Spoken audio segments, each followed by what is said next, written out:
tous, j'espère que vous allez bien. On se retrouve pour la review du premier Raw de l'année et on commence fort l'année avec la Bloodline qui prend en otage le show. Enfin, il n'y a pas Roman Reigns comme d'habitude, mais on a Solo Sikoa, les Usos et Sami Zayn qui prennent en otage Raw.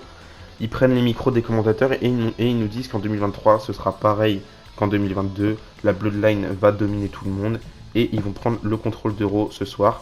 Puis après on a Sami Zayn qui veut passer un message à tout le monde en backstage, mais on a Kevin Owens qui l'interrompt. Sami Zayn il dit à Kevin Owens de se calmer très vite parce que la Bloodline n'est pas d'humeur aujourd'hui. Et puis là on a Kevin Owens qui dit qu'il voulait dire quelque chose mais il a entendu Sami Zayn parler. Maintenant il a plus envie de parler, il va juste aller lui casser la gueule. Du coup il y va, mais on a Adam Pearce qui arrive pour stopper un petit peu Kevin Owens. Il envoie tous les agents de sécurité en premier, mais on a Solo Sikoa qui fait vite fait le ménage. Il perd pas de temps, Solo Sikoa il compte pour 10 agents de sécurité lui.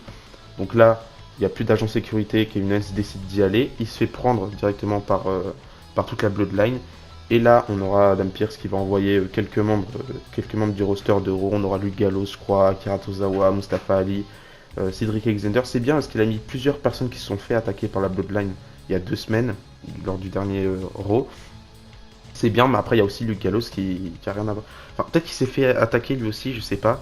Mais en tout cas, ça restait cohérent, c'était pas méga incohérent. Et à ce moment-là, on a la Bloodline qui part, mais on a Adam Pearce qui dit qu'ils vont pas s'en tirer aussi facilement. Et que si la Bloodline veut prendre en otage le show, ils vont les faire travailler. Enfin, il va les faire travailler. Et du coup, ils auront plein de matchs durant la soirée. En vrai, je trouve que c'était une bonne manière de commencer le show, de commencer l'année. C'est une super manière et j'espère qu'ils feront plus de choses comme ça à l'avenir. Ensuite, on a enchaîné directement avec le match pour le titre féminin de Raw, donc Bianca Belair qui défendait son titre face à la challengeuse numéro 1, Alexa Bliss. Et en vrai, le match était vraiment pas ouf. On a Bianca Belair pendant tout le match, elle domine totalement Alexa Bliss. Je crois même qu'Alexa Bliss, elle va saigner du nez. Et à la fin, on aura Bianca Belair qui va saigner je sais pas, de la bouche, je sais pas trop quoi. Ça m'a l'air d'être du vrai sang et pas du faux sang. Enfin, du coup, c'était pas prévu. Mais ouais, le match était vraiment pourri. Pourtant, j'ai essayé de m'y faire parce que je l'ai regardé en direct. Il y a eu des coupures pub. À chaque coupure pub, je me disais, bon, je vais laisser quand même une chance au match. Mais au final, c'était vraiment pas ouf. À la fin, vers la fin du match, on avait deux personnes masquées avec le masque de Uncle Odie ou de Bray Wyatt ou je sais plus qui. De toute façon, je suis perdu dans cette histoire-là. Puis après, Alexa Bliss, à chaque fois qu'elle voyait ça, elle devenait complètement folle. Ensuite, elle a vu le papillon de Bray Wyatt à l'écran. Elle a pété un câble, elle a attaqué l'arbitre. Et donc à ce moment-là, no contest, Bianca Belair qui... Enfin, no contest. Je sais pas si c'était un no contest ou une disqualification. Mais en tout cas, Bianca Belair conserve son titre. Victoire de Bianca Belair, j'imagine, si c'est une disqualification. Mais du coup, voilà, heel turn définitif d'Alexa Bliss. Je trouve ça pas ouf, le fait que juste elle voit un papillon, elle devient folle. C'est n'importe quoi. J'aime pas ce genre de truc de magie à la WWE. Pour moi, ça devrait pas exister. Mais c'est pas la première fois que je le dis. Et j'aurais préféré un meilleur heel turn que ça. Donc même le heel turn, je suis sûr dans un mois ou 2 mois, j'aurais déjà oublié, ce sera pas marquant. Mais je vais quand même laisser une chance à cette histoire-là et voir où ça peut nous mener avec Alexa Bliss. Heel qui va probablement rejoindre Bray Wyatt, enfin j'espère pas personnellement, mais on verra bien. Ensuite on a eu le premier match avec le membre de la Bloodline, c'était Solo, il a affronté du coup Elias dans un Music City Street Fight match. En vrai, le match était super solide. Je m'y attendais pas du tout, parce que je suis pas un grand fan du in-ring d'Elias. J'ai bien aimé le match. Je trouve que Solo il fitait parfaitement dans le match avec Elias. À la fin, en plus, il y a eu un petit spot que j'ai bien aimé où je crois que c'est Solo Sikoa qui fait son spinning solo sur Elias, mais sur un piano sur un piano qui était en dehors du ring. Et du coup, victoire de Solo Sikoa qui remporte le match pour bien commencer l'année. Juste après ça, on a enchaîné directement avec un 6-man tag team match entre les Usos, du coup Jimmy et Jey Uso, et Sami Zayn face aux Street Profits, accompagné de Kevin Owens. Et là aussi, le match il était super bien. C'était pas le match le plus long de la soirée, mais le principal, c'est que les Usos et Sami Zayn ont remporté le match. Je crois même que c'était Sami Zayn qui avait fait un Helluva Kick pour terminer le match, donc victoire des Usos et de Sami Zayn. Après le match, on a Solo Sikoa qui arrive pour attaquer Kevin Owens. Ils vont continuer d'attaquer, mais on aura Sheamus et Drew McIntyre qui vont arriver. On aura un match de championnat cette semaine, il me semble, à SmackDown, entre Drew McIntyre et Sheamus face aux Usos. Et du coup, voilà, Drew McIntyre et Sheamus qui viennent sauver Kevin Owens et les Street Profits. Juste après, on a eu un match ensemble entre Chad Gable et Dexter Lumis, un match un petit peu random. Et vraiment, le match, je l'ai regardé ce matin et j'ai plus aucun souvenir du match, c'est incroyable. Je me rappelle juste que le finish était dégueulasse, avec une victoire de Dexter Lumis.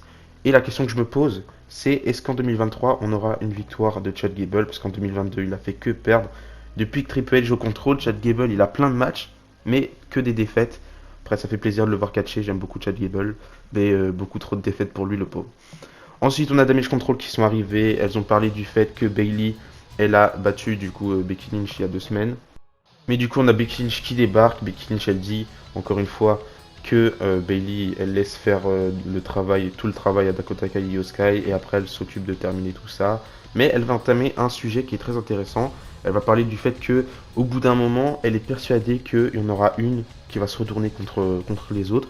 Donc elle parle d'un possible heel turn dans Damage Control, c'est Becky Lynch qui parle de ça. Et je trouve que c'est vrai et vous allez voir pourquoi c'est intéressant un peu plus tard.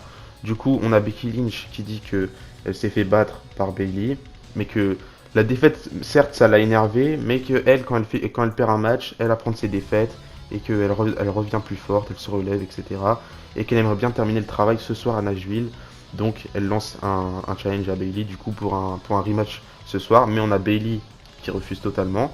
Et elle dit que comme Becky Lynch veut se battre, elle va envoyer Dakota Kai et Io Sky pour l'affronter. Puis on a Becky Lynch qui va dire qu'elle n'a pas son téléphone pour appeler une de ses amies. Mais 2 contre 1 ça lui va. Donc on commence le match avec un 2-on-1 handicap match entre les deux. Enfin entre les trois du coup. Et j'ai pas compris ce choix là. Surtout que juste après on a Mia Yim qui débarque pour revenir dans le match et aider Becky Lynch. Donc j'ai pas compris pourquoi on a un handicap match au départ et après on a un tag team match. J'ai vraiment pas compris. Surtout que ça n'a pas servi à grand chose puisque à la fin du match, on a Mia Yim qui s'occupe de Dakota Kai en dehors du ring, il me semble, si je me trompe pas.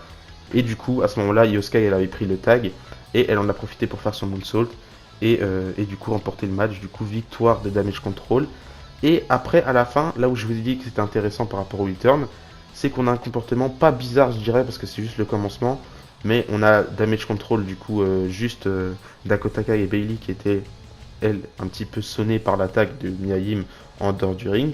Et Io Sky qui remporte le match et qui est du côté de la rampe, donc du coup de l'autre côté de Damage Control. Et elle se préoccupe pas d'aller voir les autres membres de son équipe, mais elle est juste là, elle célèbre sa victoire. Du coup, peut-être qu'on aurait peut-être des petites tensions entre le groupe pour me mener à un heel turn par la suite. Et en vrai, je trouve ça intéressant de semer des 2-3 petits trucs dans un groupe de heal comme ça. Parce que on a même pas que dans un groupe de heal, mais dans une faction, c'est toujours bien de semer un petit peu le heel turn pour qu'au final on s'y attende pas. Parce que on sait très bien qu'on a une équipe, qu'on a une faction. Il y a un seul truc qu'on attend tous, c'est qu'on est quasi sûr que ça va arriver dans tous les cas, c'est le heel turn. Du coup, je trouve ça bien de miser sur ça et de nous faire penser qu'il pourrait en avoir un par la suite, un petit peu comme le Shield avait fait à l'époque, où on avait toujours l'impression que Dean Ambrose il allait heel turn sur le Shield et au final c'est Seth Rollins qui l'a fait et c'était grandiose, c'est peut-être l'un des meilleurs moments de la décennie à la WWE. Du coup, pourquoi pas faire un petit peu la même chose avec Damage Control, mais d'une autre manière, un peu plus originale. Enfin bref. Et enfin, on a eu le main event. Enfin, je dis enfin, mais j'ai l'impression que le show, il a été tellement court. J'ai l'impression d'avoir regardé SmackDown cette semaine. Il y a eu beaucoup de matchs longs et il y a eu moins de segments en backstage, moins de segments où on parle. Du coup, pour moi, le show m'a paru tellement court. C'est assez bizarre pour commencer l'année, mais ça fait plaisir d'avoir un show assez léger comme ça. Et assez léger, pas vraiment, parce qu'on a eu 2 matchs de championnat.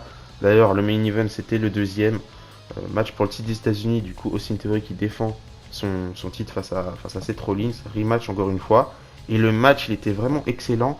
Je sais pas vous, qu'est-ce que vous avez pensé de ce match-là, mais je trouve qu'il était super bien. Surtout vers la fin où Austin Theory, il se prend le pedigree, il me semble, de Seth Rollins, mais l'arbitre, il est sonné. On a un autre arbitre qui débarque. Et à ce moment-là, Austin Theory, il se dégage du truc. Donc je trouvais ça super sympa. Et au final, à la fin, Austin Theory qui du coup fait son ATL sur Seth Rollins pour remporter le match et conserver son titre des États-Unis. Pour moi, c'est le bon choix. Je voyais pas la WWE nous faire que Austin Theory devienne champion des États-Unis il y a un mois pour le faire perdre juste un mois plus tard. Et surtout contre la même personne, ce serait un petit peu bête. Mais ça fait plaisir de voir Austin Theory gagner. Il prend de l'expérience petit à petit et j'espère qu'il va nous faire un meilleur règne que son premier règne des États-Unis. Et c'est le début de l'année, donc on peut que espérer du positif. Donc voilà. C'est la fin de cette review de Raw, première review de l'année. Donnez-moi votre avis par rapport à ce show. Moi je trouve qu'il était super bien. C'était un bon show. Je m'attendais à mieux parce que sur les réseaux sociaux, comme d'habitude, il y a 2-3 rumeurs, un retour, un show super rempli, mais un très très bon show. Au final, c'était pas au-delà de mes attentes, mais ça reste un très bon show pour commencer l'année. Il n'y a eu aucun truc qui m'a dérangé, mis à part le fait qu'il y a des trucs qu'on a commencé la semaine, enfin il y a 2 semaines, qu'on n'a plus aucune trace de ça maintenant. Mais c'est assez normal, on a AJ Styles qui s'est blessé en live event. À côté de ça, il y a Karl Anderson qui est parti au Japon pour Wrestle Kingdom ce soir, et etc. Du coup, il y a plusieurs choses qui fait que on n'a pas eu tout le monde ce soir à Raw, mais ça reste un très très bon show.